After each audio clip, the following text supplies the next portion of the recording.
যে ৬টি চিহ্ন দেখলেই বুঝবেন আপনার হায়াত শেষ, আপনি অতি শীঘ্রই দুনিয়া থেকে বিদায় নিচ্ছেন। মনে রাখবেন, আমাদের সকলকে কিন্তু দুনিয়া থেকে বিদায় নিতে হবে। নবীজি সাল্লাল্লাহু আলাইহি ওয়াসাল্লাম কিছু আলামত, কিছু সিমটম আমাদের জন্য রেখে দিয়েছেন।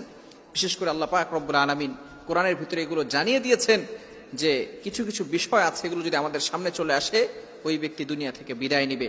আমাদের সকলকে চলে যেতে হবে। আল্লাহ তাআলা পবিত্র কোরআনুল কারীমের ভিতরে নিজেই বলে দিয়েছেন।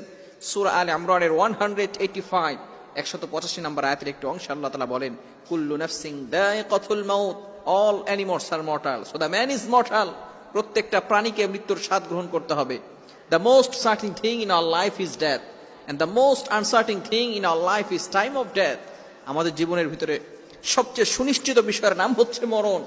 আমরা যে মরে যাবো এটা সুনিশ্চিত, তবে কবে, কখন, কোথায় মারা যাবে এটা অনিশ্চিত। তবে আমাদের সকলকে চলে যেতে হবে। We have to go back to our Lord. ওই আল্লাহর কাছে ফেরত চলে যেতে হবে। এই 6টি আলামত, সিমটম যদি দেখেন তাহলে মনে করবেন যে আপনার সময় শেষ হয়ে গেছে।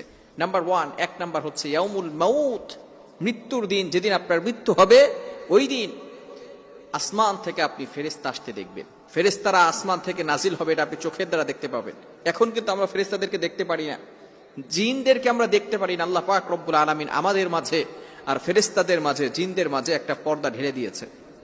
কিন্তু যেদিন আপনার হায়াত শেষ হয়ে যাবে সেদিন আপনি আসমান থেকে ফেরেশতারা নামতেছে, ফেরেশতাদেরকে দেখতে পারবেন। সেই পর্দা আল্লাহ তাআলা উঠিয়ে নেবেন। নাম্বার 1, নাম্বার আলামত হচ্ছে পর্দা উঠে যাবে। নাম্বার 2, দ্বিতীয় নাম্বার সিমটম আলামত হচ্ছে যে মানুষের পা থেকে রূহ যখন কবজ করা হয়, এটা শুরু হয় পায়ের থেকে। যখন আজরাইল সালাম সামনে আসবে তখনই কিন্তু আমাদের রূহ ছোটাছুটি করতে থাকবে পা থেকে। যে আল্লাহ পাক রব্বুল আলামিন ফেরেশতাদেরকে যে শক্তি দিয়েছেন সেখান থেকে আস্তে আস্তে চাপ দেওয়া শুরু হবে। এই চাপ দেওয়া শুরু হবে আস্তে আস্তে আস্তে। তখন আমরা বুঝতেই পারবো না যে আমাদের আজকে শেষ সময়। অনেকে পেট ব্যথা হয়, মাথা ব্যথা হয়, মানুষ মনে করবে আমার মনে হয় সেরকম কিছু হচ্ছে। এটা সে বুঝতেই পারবে না যে তার আজকে শেষ দিন। অনেক সময় তারা ডক্টরের কাছে যেতে চায়, হসপিটাল যেতে চায় যে আমাকে সেখানে নিয়ে যাও, হয়তো আমি ভালো হয়ে যাব। দ্বিতীয় নাম্বার সিমটম হচ্ছে যে তার পা থেকে আস্তে আস্তে চাপ দেওয়া শুরু করবে। এরপরে নাম্বার 3, তৃতীয় নাম্বার হচ্ছে তারাকি পর্যন্ত, 2 কাঁধের মাঝখানে যে জায়গাটা আছে, এভাবে আস্তে আস্তে করে আপনার রূহটাকে চাপ দিয়ে দিতে এই পর্যন্ত নিয়ে আসবে তারাকি। এই পর্যন্ত আসলে মনে করবেন আপনার হায়াত একেবারে শেষ পর্যায়ে চলে আসছে।